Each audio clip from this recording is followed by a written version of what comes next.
행복한 가정은 모두 엇비슷하고 불행한 가정은 제각각 이유로 불행하다.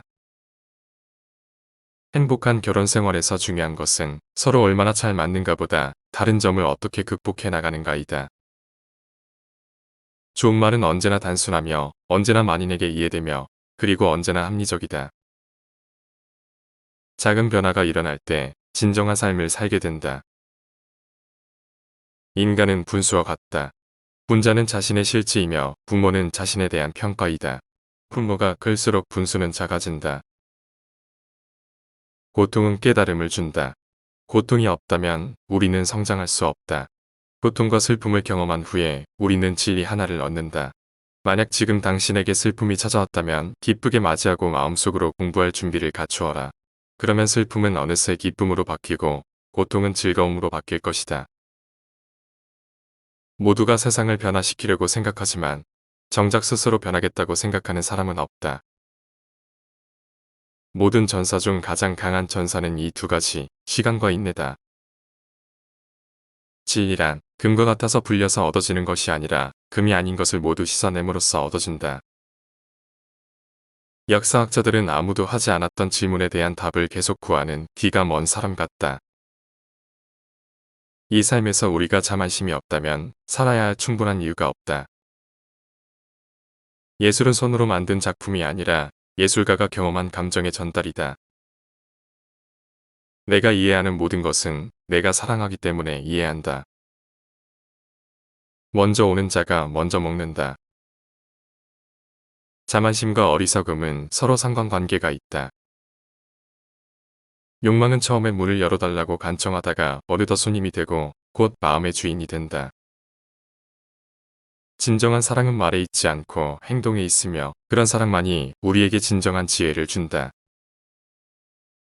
사람이 깊은 지혜를 갖고 있으면 있을수록 자기의 생각을 나타내는 말은 더욱더 단순하게 되는 것이다.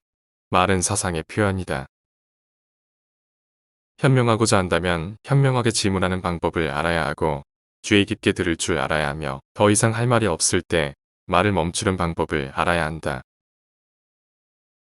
자녀 교육의 핵심은 지식을 넓히는 것이 아니라 자존감을 높이는 데 있다. 공정함이란 남에게서 더 많은 것은 받아내지 않는 것이다. 분노는 나약함의 증거이지 힘의 증거가 아니다. 생각하기 위해 시간을 내라. 그것은 능력의 근원이다. 인생의 기쁨을 올바로 이해한다면 불만으로 느끼지 않게 된다. 우리가 놓인 상황은 어떻게 행동해야 할 것인가에 대한 교시다. 진정한 스승은 삶에서 가장 중요한 것을 사랑이라고 가르친다. 사랑은 우리 영혼 속에 산다. 타인 또한 자기 자신임을 깨닫는 것. 그것이 바로 사랑이다. 사람은 오직 사랑하기 위해서 이 세상에 태어났기 때문이다. 우리의 삶과 영혼은 타인과 연결되어 있다. 그러므로 타인을 위한 선행은 곧 자신을 위한 것이다. 우리는 쓸모없는 것은 너무도 많이 알고 있지만 정작 가장 중요한 우리 자신은 알지 못한다. 우리 안에 사는 영혼을 기억할 수만 있다면 우리의 삶은 완전히 달라질 것이다. 우리는 산맥과 태양, 우주의 별들에 감탄한다. 하지만 우리 영혼과 비교한다면 모두 하잘것없다. 영혼은 세상에서 가장 강한 존재이다. 언제 어떻게 말하는지 배우는 것도 중요하지만 더욱 중요한 것은 언제 어떻게 침묵해야 하는가다. 잘못 말한 것을 후회하는 일은 많다. 하지만 침묵하는 것을 후회하는 경우는 없다. 내가 이해하는 모든 것은 사랑하기 때문에 이해한다. 삶을 이해하면 할수록 죽음으로 인한 슬픔은 그만큼 줄어들 것이다. 탁월한 리더는 자신을 따르는 사람들의 자존감을 고양하기 위해 온갖 노력을 기울인다. 노력은 수단이 아니라 그 자체가 목적이다. 노력하는 것 자체에 보람을 느낀다면 누구든지 인생의 마지막 시점에서 미소 지을 수 있을 것이다. 아름다움을 선량함이라 여기는 것은 정말 이상한 환상이다. 다른 사람들과 무리지어 있을 때는 홀로 생각해야 한다는 사실을 명심하고 홀로 생각에 잠겨 있을 때는 다른 사람들과 의견을 나누어야 한다는 사실을 명심해야 합니다. 인간은 자기가 옳다고 생각하는 일, 될 수 있으면 많은 것을 자기의 것으로 삼기를 인생의 목표로 삼고 있다. 모든 것은 기다릴 줄 아는 사람에게 좋은 결말을 안겨준다. 행복하고 싶다면 매일매일 신혼여행의 첫날처럼, 그리고 휴가의 마지막 날처럼 살아라.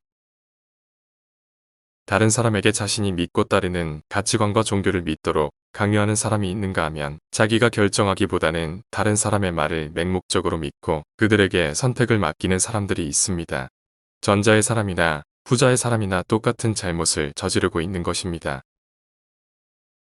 이치에 닿지 않는 비방을 견디는 것, 그 때문에 겪어야 할 육체적인 고통을 참고 견디는 것, 그리고 그 비방과 고통의 원인과 대적하지 않는 것이다. 그것은 그 어떤 악의적인 공적이나 육신의 고통으로도 파괴할 수 없는 참된 신앙과 사랑을 의식하는 기쁨이다.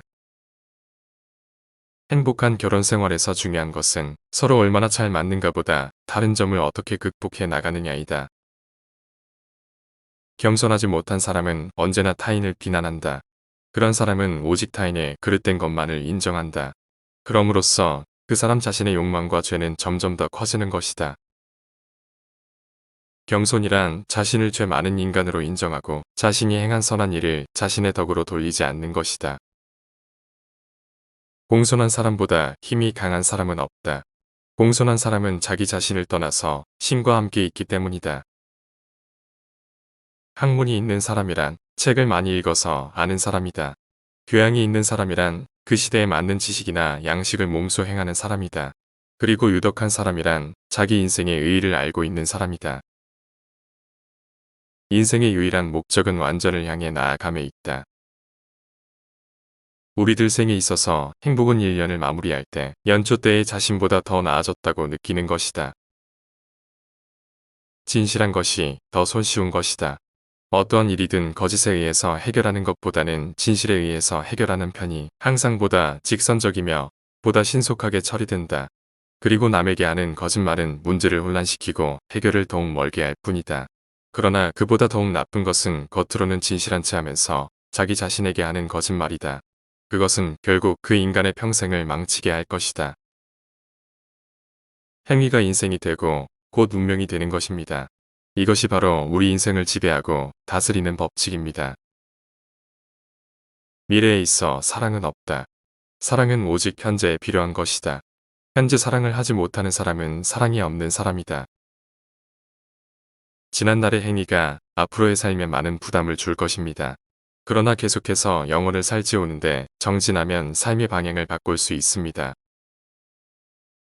후회는 해보았자 소용없다는 말이 있지만 후회한다고 이미 늦은 것은 아니다.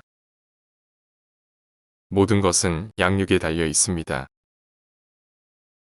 행복하기 위해서는 행복의 가능성을 믿어야 하고 나는 지금 그것을 믿는다. 죽은 자들로 죽은 자들을 장사하게 하되 내가 살아있는 동안 나는 살아야 하고 행복해야 합니다. 가난의 고통을 없애는 방법은 두 가지다. 자기의 재산을 늘리는 것과 자신의 욕망을 줄이는 것이다. 전자는 우리의 힘으로 해결되지 않지만 후자는 언제나 우리의 마음가짐으로 가능하다. 결혼도 역시 일반 약속과 마찬가지로 성을 달리하는 두 사람, 즉 나와 그대 사이에만 아이를 낳자는 계약이다. 이 계약을 지키지 않는 것은 기만이며 배신이여 죄악이다. 살림을 못하는 여자는 집에 있어도 행복하지 않으며 집에서 행복하지 못한 여자는 어디를 가도 행복할 수 없다. 예술은 손으로 만든 작품이 아니라 예술가가 경험한 감정의 전달이다. 자기 자신을 위해서 무엇이든 탐내지 말라. 구하지 말고 마음이 움직이지 말고 부러워하지 말라. 내 운명과 장래는 항상 미지의 것이어야 한다. 세 가지 질문. 첫째는 가장 중요한 사람은 누구인가? 둘째는 가장 중요한 일이 무엇인가? 셋째는 가장 소중한 시간은 언제인가? 인생에 있어서 기회가 적은 것은 아니다. 그것을 볼 줄 아는 눈과 붙잡을 수 있는 의지를 가진 사람이 나타나기까지 기회는 가만히 있는 것뿐이다. 모든 남성과 여성의 사명은 다른 사람을 섬기는 것이다.